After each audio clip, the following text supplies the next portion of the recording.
All right, hi everyone. Welcome to Creative Writing 240. These are my lecture notes for class on January 19th. Just to since this is the first one, I just want to kind of walk you through why I'm doing this. As I explained in person on our first day of class on January 17th, kind of the way I try to think about my courses is I optimize everything for the online learner, and it makes me better at teaching to the in-person learner. So my courses are high flex. I do require attendance to the in-person students, but then if I have an online student, there's some extra work that I have those students do. But I don't want the quality of learning to be greater or less than in person or online. So I really take a lot of time to make videos like this for my online students or my absent students. And then the work I do in these videos actually becomes the content for class. So you can see I'm filming this at 1:08 and class is at 2. And so everything I'm going to go through right now is just going to kind of become the content for my 2 p.m. class. So think of this kind of as like a behind the scenes. So I've got a document pulled up and I know what I want to cover today because of the syllabus and because I've taught this course enough. I know that this is the topic we have to start with. And so I'm making myself lecture notes, and I'm just going to walk you through my thought processes on these lecture notes. I'm going to tell you kind of like what I want to explain in class today and what I really want to make sure students understand. These lecture notes will become a note page that the students take in class on 119 as well.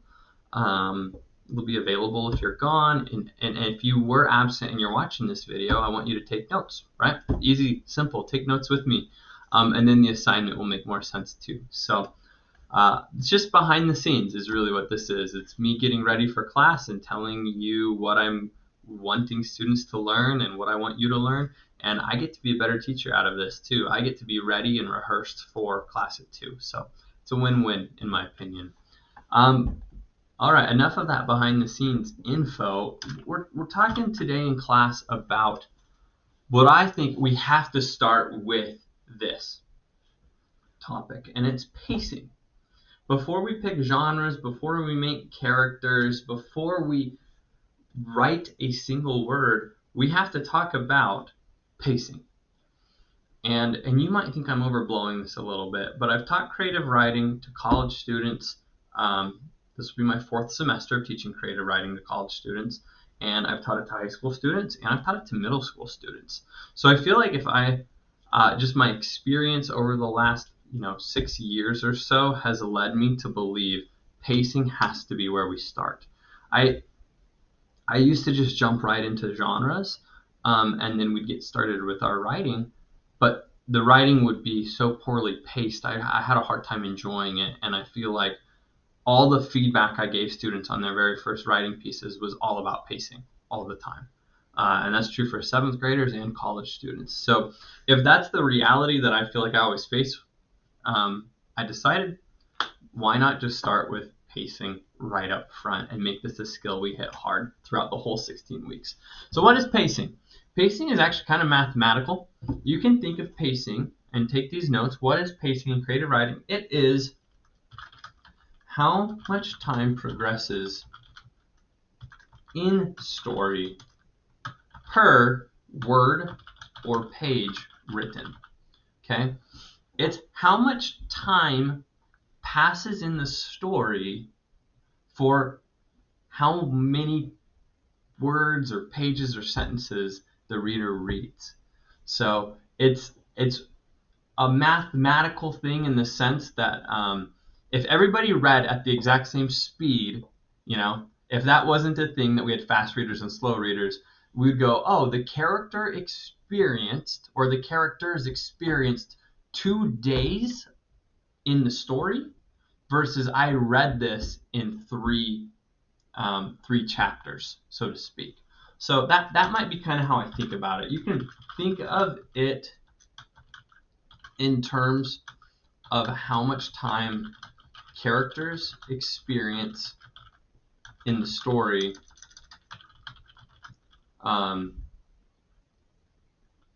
in relation to how many pages or chapters take place.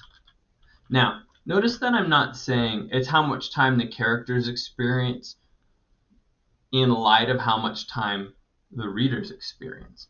And that's because I don't want to define it that way, because readers read at different speeds. So because readers read at different speeds, right? Pacing, you can't pace your story based off of a reading skill. You have to pace it based off of different things, and your readers are responsible for reading it. So because readers read at different speeds, we don't think of pacing in terms of character time and reader time. Okay, that's just a very basic principle. I hope it makes sense. You might have, if I'm teaching, if you're reading and you're a really, really slow reader like me, you might get through one chapter in an hour. And in that chapter, the character has experienced 3 days, right? Don't think of it as 3 days and an hour. It's 3 days and a chapter. Because someone else could be a really fast reader and they read that chapter in 10 minutes. And they experienced 3 days with the character in 10 minutes. Okay? So it's that we just have to take that variable out when we think of pacing. It's not about matching your pacing to the reading speed. It's matching your pacing of the character's experiences to the number of words you've written, or the number of words that have been read. Okay? So mathematically, I always think of it as this. Mathematically, if we were to make an equation, everybody's favorite thing, pacing equals time experienced in the story divided by, or in relation to, the number of words written/read. Right? The reason I'm saying written/read is you're approaching this from the writing perspective, but you have to think of it in terms of the reader's perspective. Okay? Written or read. Okay? Time experienced in the story in relation to the number of words written or read. And I've always wanted to come up with like an actual like number, like 3 days divided by 10,000 words, right? It doesn't really work like that. If you're a mathematician person and you really enjoy creative writing at the same time, come up with a pacing equation and you'd be legendary. You could get rich off that, I bet. So pacing is time experienced in story divided by or in relation to the number of words written or read. Okay, so that leads us to different pacings. There's different types, right? I've explained what this is. Take a moment to just think on your own of what is a type of pacing. What are different paces? I'm going to make it really, really simple for everybody, and we're going to have fast-paced writing, and we're going to have, it's bold, slow-paced writing. Okay, fast-paced writing is many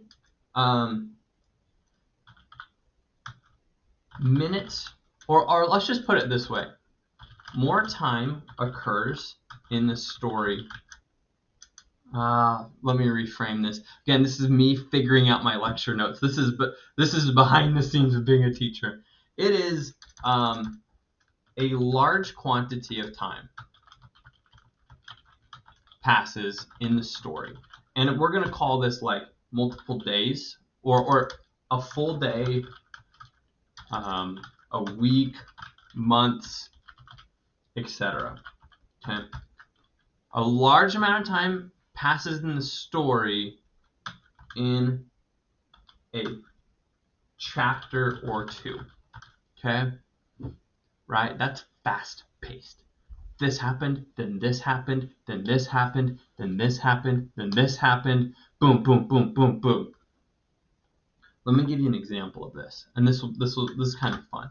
Sometimes fast-paced writing works really, really well when you're talking about like people's relationships with one another developing, and your story is leading into something, but you're trying to be quick about getting the reader to that point. So you say, I'm going to write in first person. I like writing in first person, so I'm making this all up. I met, I'll just come up with a name, Jennifer. That name always comes to mind because there's like 55 Jennifers at DCC. I met Jennifer when I was 8. Throughout our whole elementary lives, we always played together. But it wasn't until high school that I started to wonder if Jennifer and I were more than friends. Right? When I was 16 and finally cognizant that boys and girls could be more than buddies, I decided to ask her out. This is a really, really quick example of some fast-paced writing, right? I started when I'm 8 years old, and now I'm 16. Okay, so 8 years have passed in 2 sentences. Okay, that's probably the biggest, like that's as fast as it gets. This is as fast as it gets. Sometimes fast-paced writing doesn't look quite that fast. It'll be like, this happened, something happened. So let's just say we began to get to know each other more intentionally. We spent a lot of time just talking and hanging out. I didn't want to rush things. I wanted to truly know her. After several weeks of this, I knew it was time to try to make things official. Okay, now again, this is like pretty awkward example, but this is just what came to my mind. In these sentences, it looks like I've written 1, 2, 3 sentences. I kind of have a starting point, and then it looks like we have a few weeks go by in 2 sentences. So it's not nearly as fast as this. It's more along the lines of I'm telling you about this. So fast-paced writing, we'll get to how to think about that and when it's useful. But fast-paced writing, just for now, know this. A progression of time in the story that occurs very quickly in relation to the number of words the reader's read. Okay. Now, slow-paced writing is the exact opposite, right? This is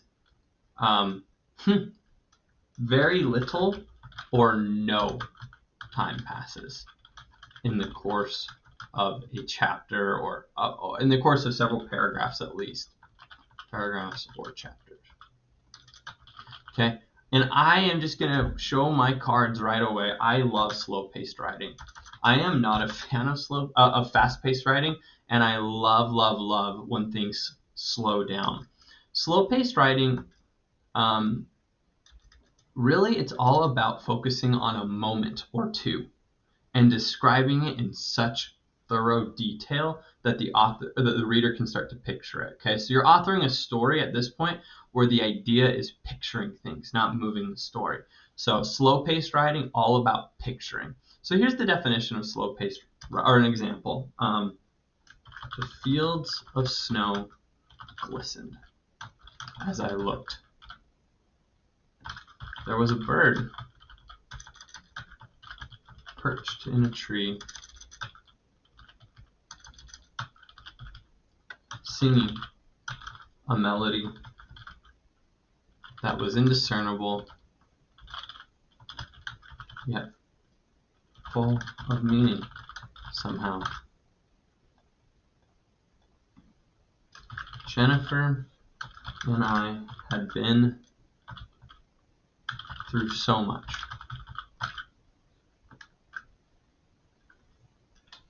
As we walked, We didn't need to talk. We simply knew. The path that extended in front of us, twisted and turned through trees and hills and alongside rivers.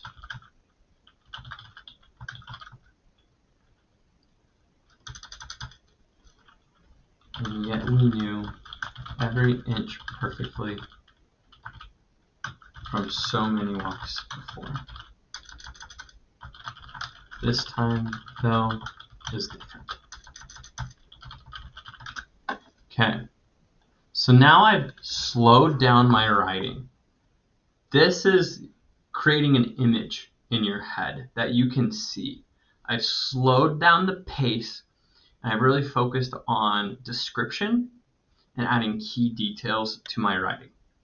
And I'm creating a moment in time, or perhaps a picture in time that your brain can really wrap around. That is slow-paced writing. So I'm actually going to shift my pacing shifts down, because the next logical thing to talk about is going to be how we think about these, okay? So what's right, what's wrong? Do you need to be a fast-paced writer? Yes. Do you need to be a slow-paced writer? Yes. You need to know how to do both of these and find a balance between both of them, because there's certain times when it's more appropriate to be a fast-paced writer, and there's certain times where you need to be a slow-paced writer.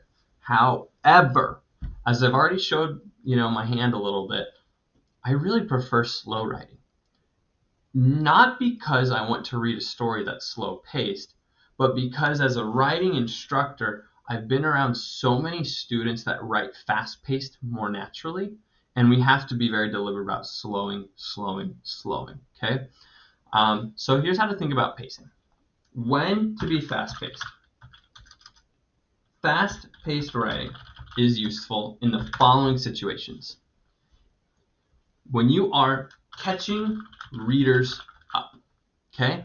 Be quick. You're catching them up on something. You're getting them up to the point in time in which the story is going to be focused, okay? Giving very quick details that span time, right? My best friend Johnny was back in the war, did this and this and this and this and this, but then he was married, right? Giving very quick details that span time, such as in character development, right? Giving backstory to characters or places. Okay? We want to be very quick. I don't want you to leave your story in order to tell me a character story within the story, right? You don't need to create your character that's been through something really hard, and you're telling your reader that they've been through something so hard, and the next chapter, it's a flashback, and it's just them going through that hard thing, and right, you probably don't need that. You need to be fast-paced, okay? So use fast-paced writing as a tool to move your story along with detail, but it should not be the primary pace of your story. If your story is only ever fast, I won't like it, I don't think. I know it sounds mean, but I just don't like when you don't have that intimate detail and inner thoughts, which we're going to go over in slow-paced writing now. But it just doesn't work for me. It doesn't work for anybody, right? You can find a way to contend with this, I'm sure, but I just naturally know if most students are inclined towards writing too fast. Okay, so let's slow it down. How do you think about slow-paced writing? Let's talk about that real quick. Slow-paced writing. This is all about detail. It is focused on building detail into the story so that readers can picture moments. Okay? Now, I guess I shouldn't just say moments or characters. We're going to learn a really great character development strategy next week called the PAIRS character writing strategy, and it is a slow, deliberate moment for a whole paragraph, right? We're slowing things down with this strategy. It allows you to give details in a very intentional way. Okay, that makes sense to the story and gives readers images. Okay, imagery. This might just be what we call it, right? Slow-paced writing is the writing of imagery. You can see when I wrote my slow-paced example, I began to just naturally find myself looking at senses. Fields of snow glistening, songs are in the air. This gal and I had been through so much. As we walked, we didn't need to talk. That's sound. We simply knew. Here's some inner thoughts. Let me add that to the list. How could I forget? Inner thinking can take center stage when you slow down the pace. Okay? It is all about, at this moment, relatability, relationships, realistic writing, so that readers are feeling something. Okay? Imagery, inner thinking, relationships, feeling. That is what makes slow-paced writing work. Now, I have seen boring slow-paced writing. Probably the most famous boring slow-paced writer, I'm going to say it, Jack London. If you've ever read Call of the Wild, Jack London or White Fang, he can literally describe a flake of snow for a whole paragraph. He can describe the scenery of Alaska and the Iditarod for chapter after chapter after chapter. And you're just like, move on, get to the story, right? So you never want to, don't be too slow. Don't be too slow. Moby Dick, another great example. There's a chapter in Moby Dick when Herman Melville actually, the chapter before ends with Ishmael discussing the anatomy of a whale. And then Herman Melville felt this compulsion to give an entire 30 pages to giving like an anatomy textbook of a sperm whale. And I remember skipping it, and literally nothing happened after I skipped it. Don't tell my 12th grade English teacher. But I skipped the chapter, and I picked right back up where the story was, and I felt like nothing happened. I didn't miss anything. Okay, so slow-paced writing can be too slow-paced. Here's kind of the way you can think about this, though, in a really practical sense. If a reader were to skip a chapter, if they don't miss anything, you're too slow. If it's 5 years in the future, it's too fast. Your pacing should work at a rate that allows characters to build, imagery to be developed, emotion to be added to your story, and readers to start connecting to things, right? That's the idea of pacing. Again, you probably will want to write too fast, and I'm going to tell you to slow down, add detail. Okay? All right. There are some times when there is a shift in the pacing. This means a writer goes from writing fast-paced to slow-paced or slow-paced to fast-paced, or just changes the timeline altogether. We have things like flashbacks, where you flash back in time and then you quickly write a little bit faster, right? You begin to write a little bit faster paced, right? Flashbacks lead to faster pace for a brief time to fill in detail. Okay? Conversely, sometimes you're going to have what's called significant moments. Significant moments in stories slow down. Typically, slow down. Okay? Typically, and we could even put this to like a movie analogy. The climax of the movie or the climax of the story is when the pacing gets very, very slow and intentional. In fact, there's moments in movies where they will bounce between characters and things are happening simultaneously. So it's like 12:05 for 4 different people. 12:05 to 12:15 in this movie, we go through 4 different perspectives because we can't miss it, right? Significant moments typically slow down. Intense moments, okay? This would be in like our horror or our war movies. We want to slow down the intense moments. Scary movies are so scary because all of a sudden the pacing is just every moment. There's moments, I think some of the best moments in both movies and books, when the author is trying to be intense, they pull out like a 1-to-1 pacing, right? A 1-to-1 pacing would mean, like, for an average reader, 1 second of time in the story is 1 second of reading or less, right? This is literally like you are doing it with the character. You are experiencing that door opening slowly with the character. And that to me is like this really intense feeling that gets created by those slow, intense moments. Like, I'm sure you can think of it yourself or some examples, right? When you want to go fast, you also have some faster moments in what's called exposition. Exposition of previous events, exposition of things to come, right? You're just kind of skipping ahead in time, right? Skips. This happened, and then you might get a sentence like 3 weeks later, this happened, right? That's a very fast. Exposition is trying to move the story along in such a way that, you know what, for 3 weeks nothing happened. I'm not going to share those with you. I'm just going to write 3 weeks later, this happened.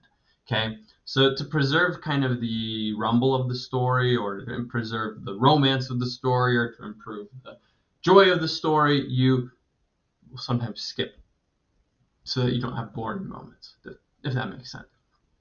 All right, 3 weeks later. Yeah. Those are all great pacing shifts. I want you to learn to do pacing shifts well. We're going to practice those a lot. So, how are we going to practice? You're going to go to Moodle, and you will see that there's a practice right on pacing. We're going to do this in class on 119. It's pretty simple instructions, in my opinion. The instructions are a key part of creative writing is learning to pace your story appropriately. We will discuss this concept in class, and I'll make a video. That's what this is. Make sure you watch that video if you missed class on 119. After this lecture, you'll complete a practice, right? It's 2 parts. I want you to first start by writing 250 words that span 2 weeks in story, right? I'm giving you the time because I just want to make you do it. It's hard to think, okay, what's going to be the beginning, what's going to be the end in 2 weeks, and you're going to go 250 words to get through that. Then I want you to do 250 words on a single second, right? A single second, super slow. Brownie points if you connect them. Brownie points if this is all one story. It doesn't have to be all one story. It can be 2 separate stories, 2 separate paragraphs that have nothing to do with each other. But if you want to connect them and practice your transitions from fast to slow, you can. Or you can go slow to fast if you want. I guess I don't really care the order. We're going to do this in class, but it's makeup. If you're gone, it is graded. It's worth 10 points. It's due the 24th of January, which is next Wednesday. Okay, that is pacing. We're going to talk about pacing all semester long. This doesn't go away. So, all right. Cheers, y'all. And I have my note sheet for class. See ya.